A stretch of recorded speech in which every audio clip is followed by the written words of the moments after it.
So, from a young age, I've always been quite creative. I started off writing poetry, and when I was younger, I was in primary school and I was getting into poem books, and I started to learn guitar in primary school and started writing songs.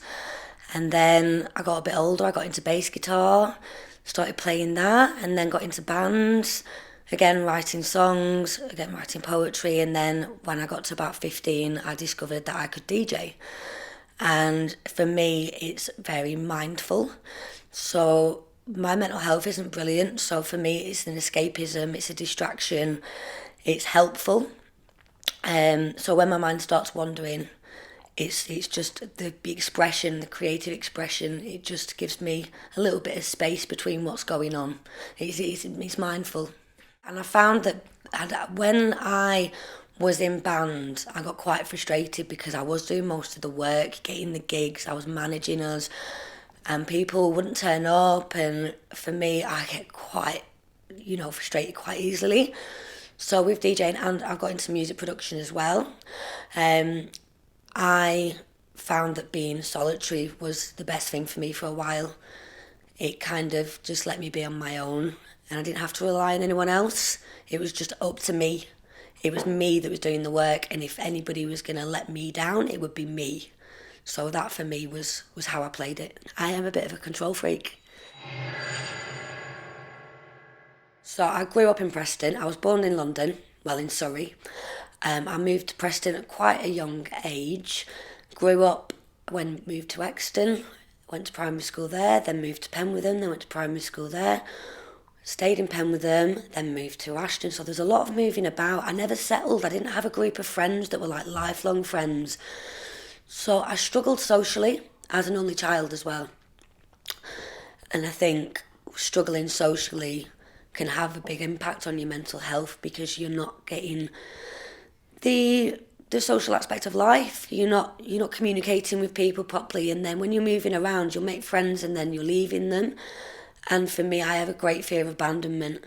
So when I do get close to people, I push people away. And I've always been like that because I've suffered the trauma of being abandoned as a child. And that correlates with my mental health and my state as an adult. I think it's very important that children should be looked after properly. Otherwise, it can cause a great deal of, stress as an adult. But yeah, in regards to Preston, I did a lot in Preston. I found getting into the scene in Preston was quite easy at first. There was a lot of friendly people. Don't get me wrong, it was very difficult at times because people can be quite arrogant, in the DJ scene especially. But I managed to, even though my social skills weren't great as a child, because as I got older, I was having to deal with different people all the time. I actually became more social because I was an only child. I had to approach people to make friends. So I had to have the confidence to make friends. But what happened was I started drinking at a very young age because, again, escapism from trauma.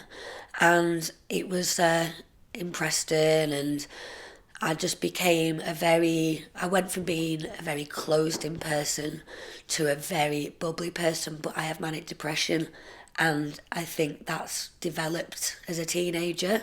So I had very big highs and very big lows, but when I was very high, I was very sociable, very bubbly. So yeah, the scene in Preston, I did manage to get in there with people. So with my friends as a teenager, we did have a little group. Like I said, I didn't have lifelong friends like you have from school, but I did manage to get in with a group of friends, and then I started mixing when I was 15. That was 16 years ago. I started playing out in clubs when I was 18. It was at the Mill in Preston. It was my first gig. It was very quiet. It was on turntables. It was all funky house and the vinyl that I had. Got paid £30 for a 5-hour set, which is nothing. But it was a step in, and then there was a place called Loft. I started going to this Loft because people had kind of talked about it, and one of the DJs there, when I first started going there, said, "Oh, you're that DJ from the Mill." So they started letting me have a little mix when they were mixing, And in time, it was quite difficult because the people that worked there were kind of up themselves a little bit because it was a very cool place to be. It was the place to be. It was open till 6 in the morning on Fridays and Saturday nights. It was, do you know what I mean? It was cool. So yeah, I managed to get in there. I did flyering for them. I did DJing for them. I was like a Swiss Army knife. I did everything in there. I did the promotions management, like I said, the DJing. You know, they switched on a Saturday night. They closed for an hour and redecorated for the different part of the night till 6 o'clock in the morning. It was called Absolute on a Saturday. And just did everything. From there, I met quite a lot of people in the scene. Started DJing at quite a few different places, like Revolutions. I had my own night on a Monday night at Manana's. Again, it was all full of very cool people. So there was a lot of arrogance. So you had to kind of just be cool.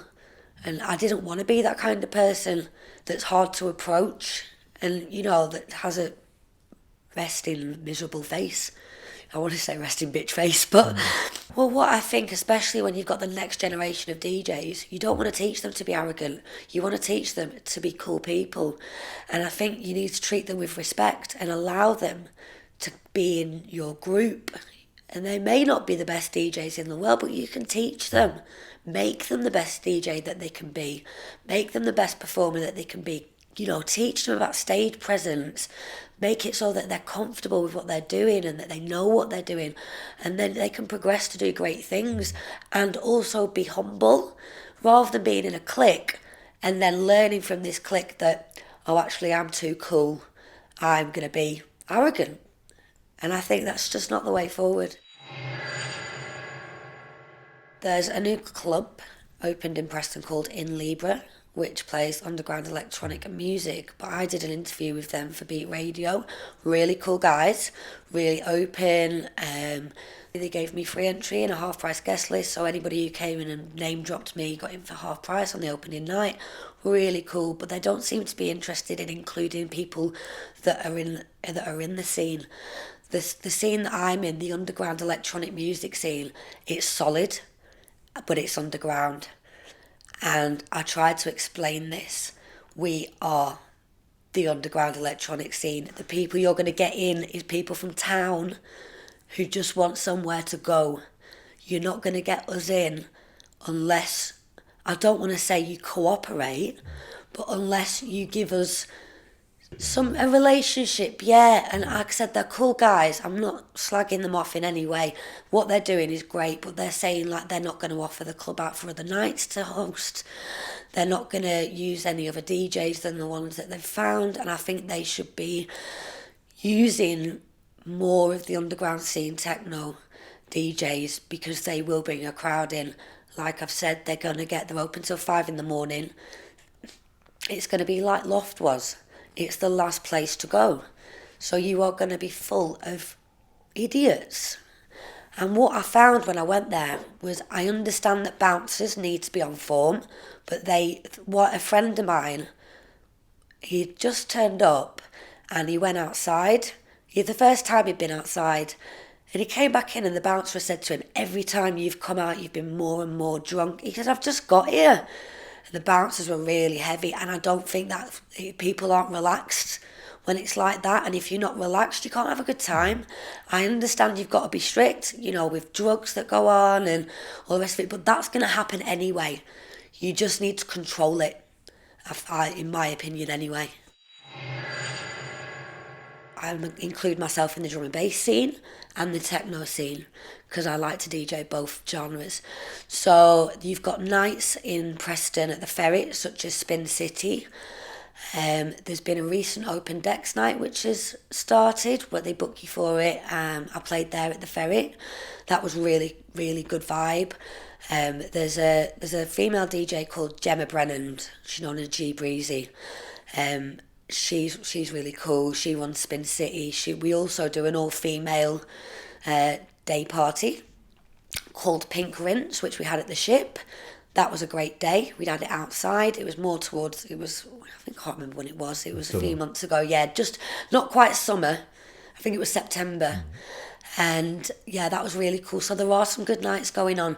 So that's more the drum and bass and mixed genre. In the techno scene, as I've mentioned, it's very underground. We have parties, not illegal parties. We have places to have parties, and we go, and it's invite only. We have a group, and if you're not in it, you're not coming in. It holds 80 where we go, and you can get, sometimes only 20 people come, sometimes 50 people come. It was held in Preston, but it moved to, still in Preston, but a little bit more hard to get to. So people, and it's not actually that hard to get to, but in people's heads it is. Whereas the other venue used to get rammed. So I think with time, because it's pretty new, I think people just need to get their heads around it's a £5 in a taxi. It's not that difficult. So I think that'll grow, and it's absolutely fantastic. And that's a very closed scene though, but it is the scene. Yeah. I think venues that are willing to have late licenses, because the people that I associate with, we're not violent, we chill, we have a good time, we're not troublemakers.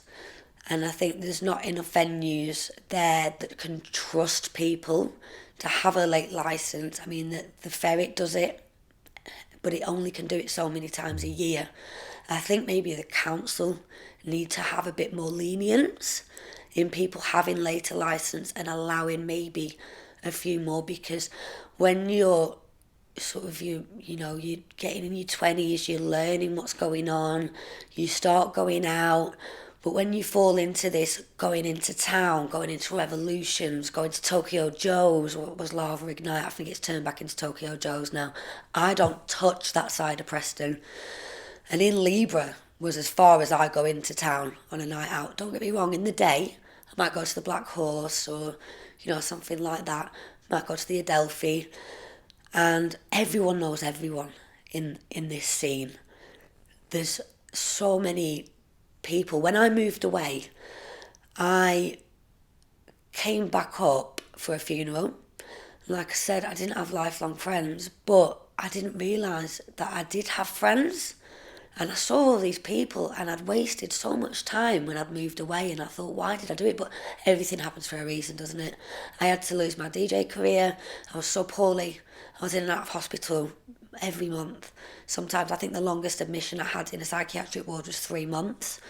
And it just ruined me. And I was a broken person. And I moved back to Preston last October, and I am a changed woman.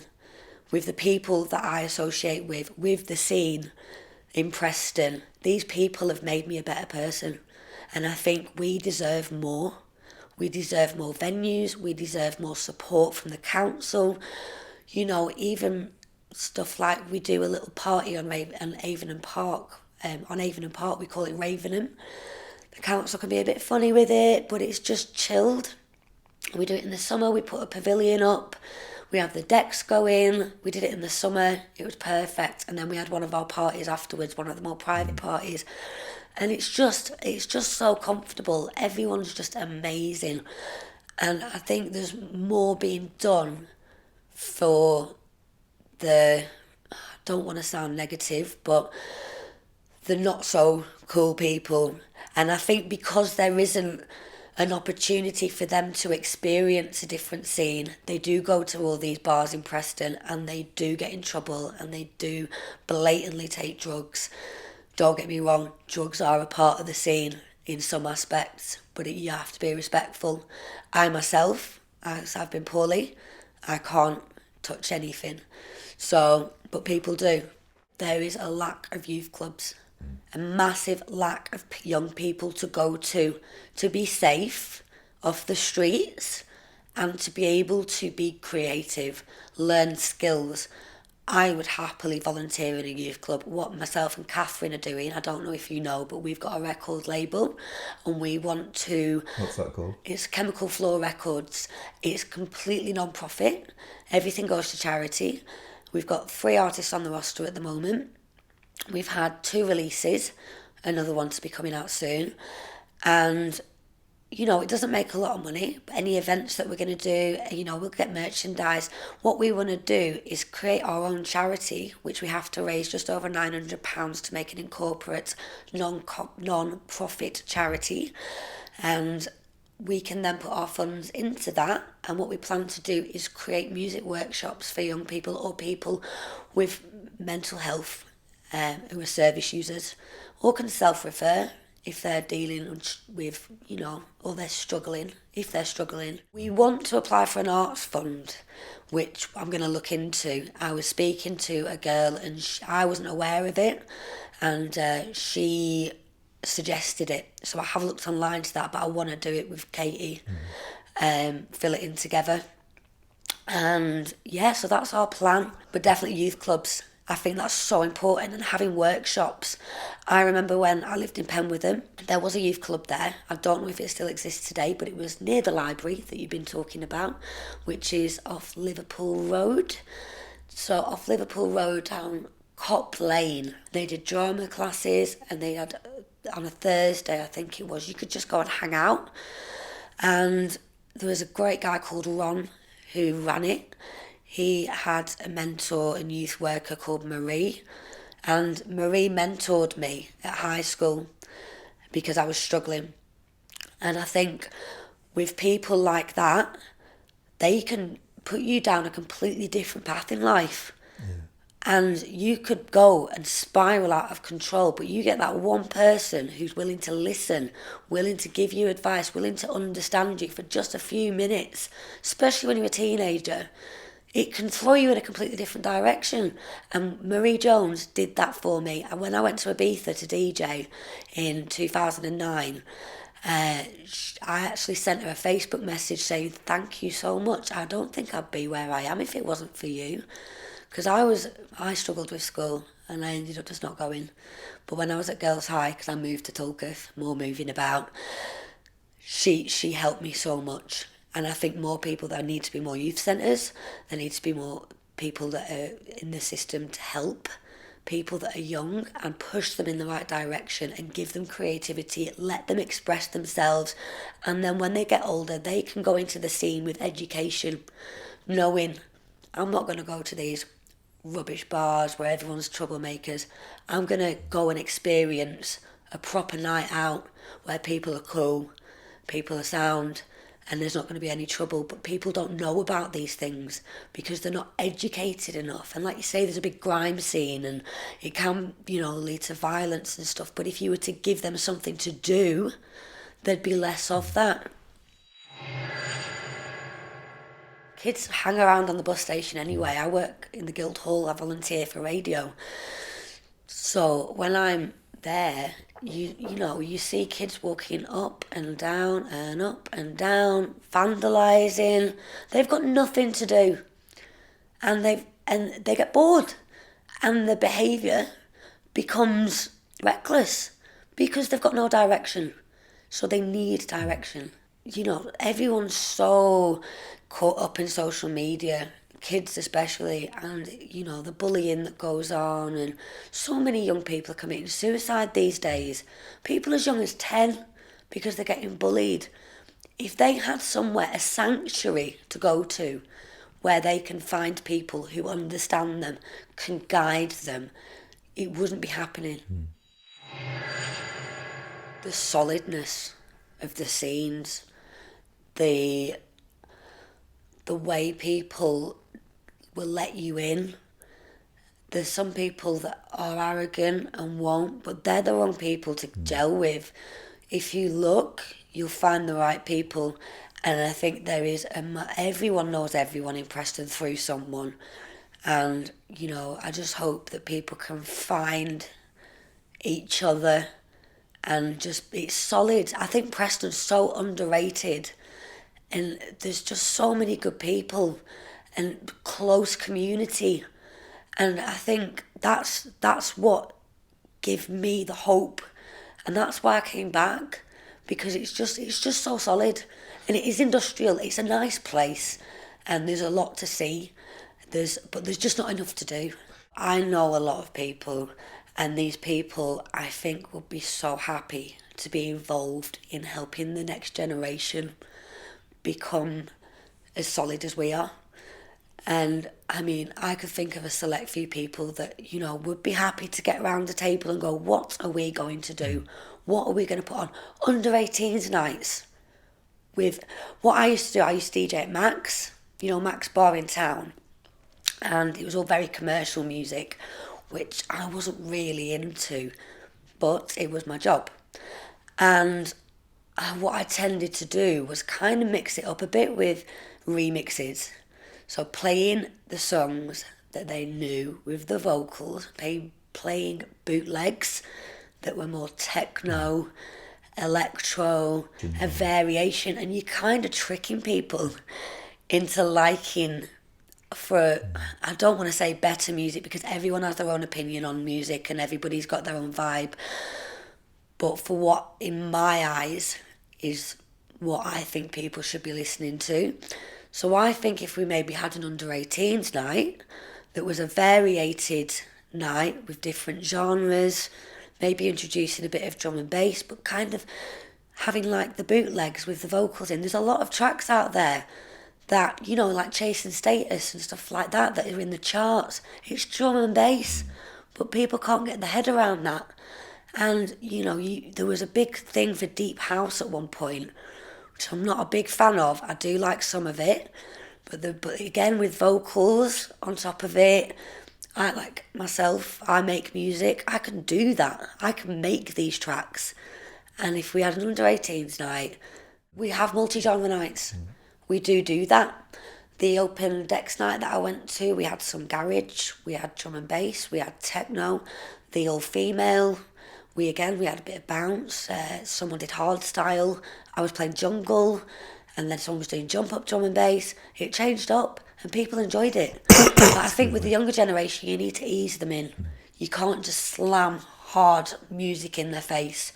Like I say, play some remixes. Play them songs that they know. Like there was a great Adele remix, Rolling in the Deep, but it had a slamming remix, an electro remix, and I played that all the time in Max, and it was absolutely, they knew the words, so they get up to it, and you kind of, like I say, tricking them a little bit, because they're thinking, oh, this is a good sound, this. Next thing you know, they like their electro, and they're into a different scene. And I don't mean to manipulate people, but I'm a DJ. I'm meant to educate people in music. That's my job. I'm not someone who takes requests. I will play what I think is right at the time. I read the room and I educate people with what I think is the best music going at the time. Visuals. Love my visuals. Because it's a big part of it, isn't it? Oh yeah, me and Katie, we did a gig a few weeks ago. It wasn't even a few weeks ago, a couple of weeks ago. And we had the software Serato on her laptop. And what you can actually do, you have a HDMI lead. You can put it into a TV or projector and you mix the visuals in. I have a friend called Robin Hill. He knows, if you don't know Robin, in our age group, sort of like 25 to, he's about 40, so if you're about 25 to 50, everyone knows Robin.